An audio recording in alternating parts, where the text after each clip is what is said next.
The cosmetics don't exactly have to be milsim, but I hope everything stays militaristic. I don't want cosmetics to ruin the tone of the game. I also hope there's cosmetics you can grind for. Think along the lines of COD Mastery camos, but more realistic. And I think this guy sums up pretty much how the Battlefield community feels on the issue of cosmetics within the next Battlefield game.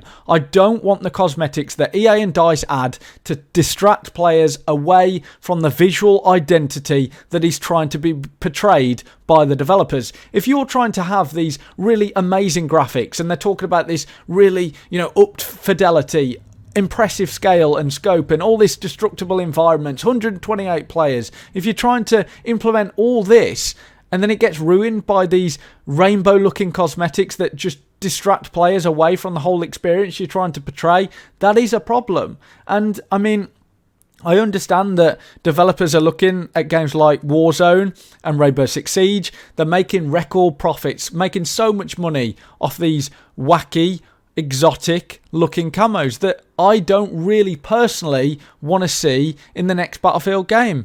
And I understand that they're looking at those games and thinking how much money we can make, but I just don't think that's the right decision for the next Battlefield game. And I will say why. And the reason why is because I genuinely believe the Battlefield community would buy cosmetics, but I think that the cosmetics that we want as a player base are not what we see in Warzone. We don't want it taken away from the experience. I don't want to see pink and weird looking rainbow looking cosmetics and anime looking cosmetics on my guns and things like that take away from the whole uniformity of the game. And it's all about, the cosmetics are a big deal in creating sort of uniformity for the whole game and giving it that visual identity. So I think it is an important thing. And, it would be quite upsetting to have these amazing visuals and then for it to be ruined by really poor decisions with the cosmetics. So I think this is a discussion that needs to be had on these bigger channels, especially things like Jat Frags, maybe even Westy and Level Cap. They need to be talking about the whole cosmetic situation. In my opinion, it's something that needs to be talked about, and I think this sort of discussion needs to be had within the Battlefield community. I know it's like, for some people, it doesn't even matter. It's like, oh, it's just cosmetics. But I think I would say, and I think there are some people that would agree with me by saying this, that cosmetics are a big part in creating the visual identity, and that is a big thing. And the reason we're kind of talking about cosmetics is because of what Tom Henderson said. And Tom Henderson, I think, is quite a reputable leaker.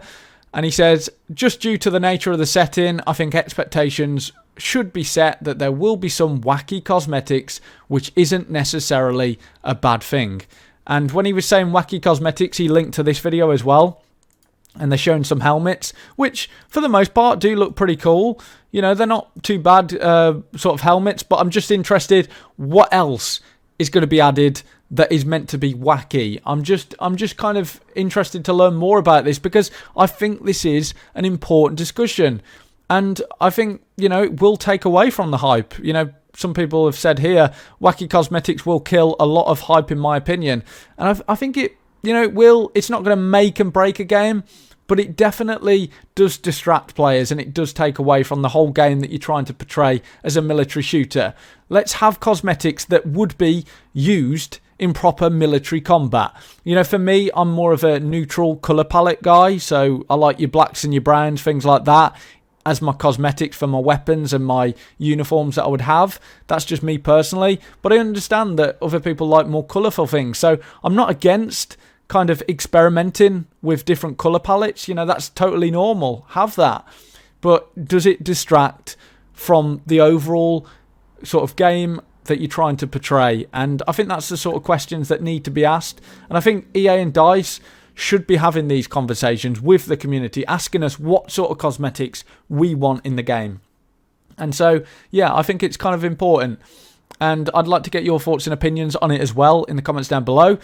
But I am slightly worried about hearing wacky cosmetics. We saw that with Battlefield 5, and it really didn't feel like an immersive World War II game. And I'm not asking for a milsim sort of game, but when I was playing Battlefield 5, especially in the early days, and they did sort out the cosmetics towards the end, You know, they did start adding better cosmetics, but especially in the beginning, it just didn't feel like a World War II game at all. You know, and especially in that reveal trailer, that was all over the place, and it just didn't have any sort of uniformity and continuity as well. So that's what does worry me, is these cosmetics. But let me know in the thoughts. Let me know your thoughts in the comments down below, and drop us a like and subscribe. And until next time, have a good one.